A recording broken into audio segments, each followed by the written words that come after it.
200 film, milyonlarla pərəstişkar. Kadir İnanırın həyat hekayəsi. Türk kinosunun ən unudulmaz simalarından biri olan aktyor Kadir İnanır təkcə canlandırdığı obrazlarla deyil, həyat boyu apardığı mübarizə ilə də yaddaşlarda iz qoyub.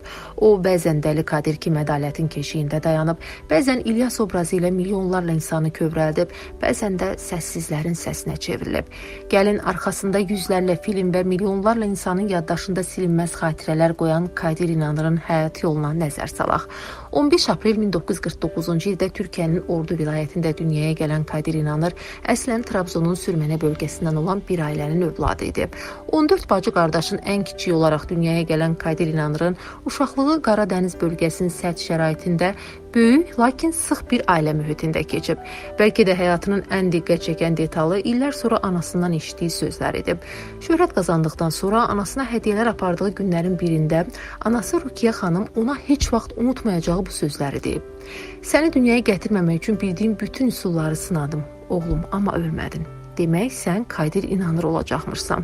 Maddi çətinliklər səbəbindən onun doğulmasını istəməyən anasının illər sonra etdiyi bu etiraf Kadir İnanırın həyatındakı ən sarsıdıcı xatirələrdən biri kimi yadda qaldı. Hələ dünyaya gəlməzdən əvvəl başladığı həyat mübarizəsi bəlkə də sonrakı illərdə onu milyonların sevilməsinə çevirən xarakterinin ilk işarəsi idi. Kadir İnanırın aktyorluq istedadı çox erkən yaşlarında üzə çıxdı. O, uşaq yaşlarından etibarən teatr tamaşalarında səhnəyə çıxaraq diqqət çəkməyə başladı. İstanbula gəldikdən sonra Haydarpaşa Liseyində internat təhsil aldı. Daha sonra isə İstanbul Jurnalistika Ali Məktəbinin Radio-Televiziya fakültəsini bitirdi.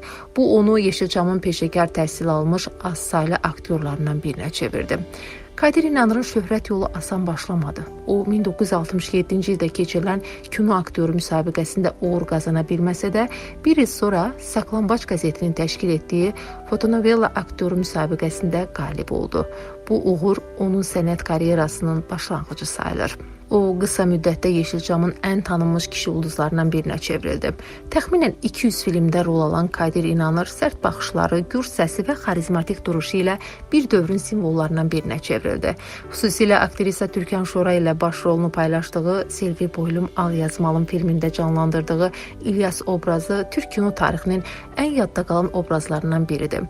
Daha sonra Tatar Ramazan, Dərman, İlanların Öcü, Körpü, Qırıq bir sevgi hekayəsi və digər ekran işlərində yaratdığı obrazlarla o təkcə kino ulduzu deyil, həm də cəmiyyətin vicdanını təmsil edən sənətçilərdən biri oldu.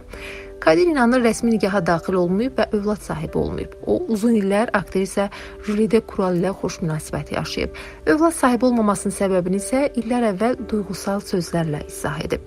Atamın 14 övladı var idi. Mən də övladlarımın olmasını istəyirdim, amma vaxtında qismət olmadı. Bu yaşdan sonra dünyaya gələcək uşağın mənsiz qalmasını istəmirəm.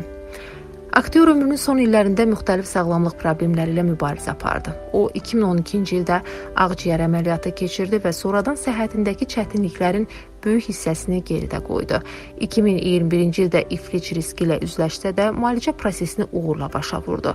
Son illərdə bir neçə dəfə xəstəxanaya yerləşdirilən sənətçi sevənlərinin dəstək mesajlarından mənəvi güc aldı. 2026-cı ilin iyununda isə Türk kinosunun Dəli Kadiri uzun müddətdə davam edən sağlamlıq problemlərinə məğlub olaraq 77 yaşında vəfat edib.